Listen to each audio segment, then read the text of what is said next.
মা আয়েশা রাদিয়াল্লাহু তাআলা আনহা এই কথাকে অন্য ভাষায় ব্যক্ত করেছেন। যখন তাকে জিজ্ঞাসা করা হয় কাইফা কানা খুলুকু রাসূলিল্লাহ সাল্লাল্লাহু আলাইহি ওয়াসাল্লাম, রাসূলের চরিত্র কেমন ছিল, তখন কি বলেছিলেন?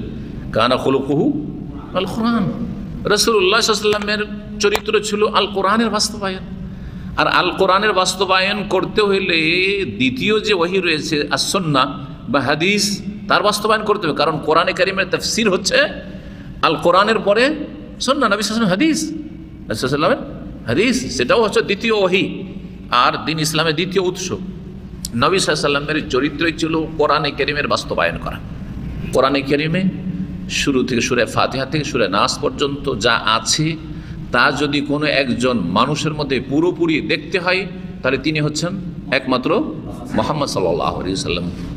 অন্যের মধ্যে কিছু ত্রুটি থেকে যেতে পারে, কিন্তু রাসূলুল্লাহ সাল্লাল্লাহু আলাইহি ওয়াসাল্লামের চরিত্রই ছিল পুরোপুরি কোরআনে কারীমের বাস্তবায়ন বা জীবন্ত কোরআন, চলন্ত কোরআন, যেগুলো আমাদের আজকাল ভাষায় বলা হচ্ছে। হ্যাঁ, চলন্ত কোরআন চলাফেরা করছেন, জীবন্ত কোরআন, একজন মানুষ, হ্যাঁ, তার পুরো লাইফটাই হচ্ছে আল কোরআন। জি, কিন্তু আমাদের মধ্যে কোরআনে কারীমের অনেক বিষয় রয়েছে যেই ক্ষেত্রে আমরা হয়তো অবহেলা করে দিচ্ছি, অথবা অবহেলা ইচ্ছা করে না করলে অনিচ্ছাকৃত ভুল করে দিচ্ছি। জি, অনিচ্ছাকৃত ভুল করে দিচ্ছি। কোরআনে কারীম সবসময় নরম হইতে বলে না, আবার সবসময় গরম হইতে বলে না, তাই না? তাহলে নরম কোথায় হইতে হবে, নম্র আচরণ কোথায় করতে হবে, আর কখন কঠিন হইতে হবে একটু, সেটা আপনাকে বাস্তবায়ন করতে হবে আল কোরআনের আলোকে। অনেকে মনে করেন যে সবসময় নরম হওয়া এটা হচ্ছে ইসলাম, এটাও ভুল। আবার এক বক্তা কয়েকদিন আগে বলছেন যে সহিহ বক্তা, যে অনেকে বলেন নরম হইতে, না, নবী সাল্লাল্লাহু আলাইহি ওয়াসাল্লাম নরম ছিলেন না, নবী সাল্লাল্লাহু আলাইহি ওয়াসাল্লাম কি ছিলেন? কড়া ছিলেন। এটা ভুল কথা, সবসময় কড়া ছিলেন না, ভুল কথা বলছেন না।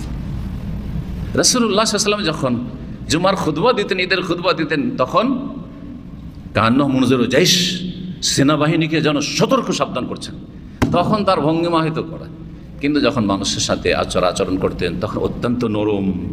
আল্লাহ কোরআনে সূরা আর ইমরান কি বলছেন? ফাবিমা রাহমাতিন মিনাল্লাহি লিনতা লাহুম, আল্লাহর অনুগ্রহ তোমার উপর হে নবী যে তুমি লিনতা লাহুম, মানুষের সাথে নম্র আচরণ করে থাকো। তাহলে আমি আপনার সাথে যখন কথা বলবো, সালাম দেওয়া করবো, হাসি মুখে কথা বলবো, নরম ভাষায় কথা বলবো, আপনি বলছেন যে শেখ একটু আমার কথা আছে, যেদিকে টানলেন ওইদিকে চলে গেলাম, সালাম করলাম, যতক্ষণ আপনি হাত না টানছেন ততক্ষণ আমি হাত টানছি না, এটা হচ্ছে নম্রতা, যেটা ইসলাম শেখাচ্ছে। এইখানে যদি আমি কড়া হই তাহলে এটা আমার বেয়াদবি, কথা বুঝতে পেরেছেন না? আর আপনিও যদি কড়া হন, দেখা যখন মানুষের সাথে হচ্ছে তখন আপনি আপনার মুখে কোনো হাসি ফুটছে না, আপনি নম্র ভাষায় কথা বলছেন না, কি বলছেন বলেন, তাড়াতাড়ি বলেন, এটাও তো কড়া হওয়া। তো এরকম কড়া হওয়া চলবে? হ্যাঁ, ছেলে মেয়েদের ক্ষেত্রে সবসময় কড়া হওয়া চলবে, সবসময় নরম হওয়া চলবে। আমি আমার ছেলে মেয়েকে এত মায়া করি, আমার স্ত্রীকে এত ভালোবাসি। নবী খুব ভালোবাসতেন, মা আয়েশাকে খুব বেশি সবচেয়ে বেশি ভালোবাসতেন। আমি আমার স্ত্রীকে সবচেয়ে বেশি ভালোবাসবো, যা বলে তাই শুনি, চলবে? বুঝলেন না? আমি সবচেয়ে ভালোবাসি আল্লাহর পরে, রাসূলুল্লাহ সাল্লাল্লাহু আলাইহি ওয়াসাল্লাম পরে, বা মাতা পিতার পরে স্ত্রীকে ভালোবাসি, ঠিক আছে, হ্যাঁ, মাতা পিতার অগ্রাধিকার দিন অবশ্যই, কিন্তু সে যা বলে তাই শুনি, কথা ঠিক না? হক আর বাতিল মিশে গেল, হক আর বাতিল একাকার হয়ে গেল, তাই না? তাহলে আপনার একটা সিদ্ধান্ত থাকতে হবে। জি হ্যাঁ, কখনো দেখতে হবে যে স্ত্রীকে ঠিক করলে এখন একটু কড়া হইতে হবে, আজকে এই সময়টাই, এই পরিস্থিতি কড়া হইতে হবে, না হইলেও মাকা হয়ে যাবে কিন্তু। আর কখনো দেখছেন না ও হক পথে আছে, ও যেটা বলছে সেটাই ঠিক, আমি যেটা বলছি সেটাই ভুল, নরম হয়ে যেত, কথা বোঝা গেছে? নরম হইতে হবে।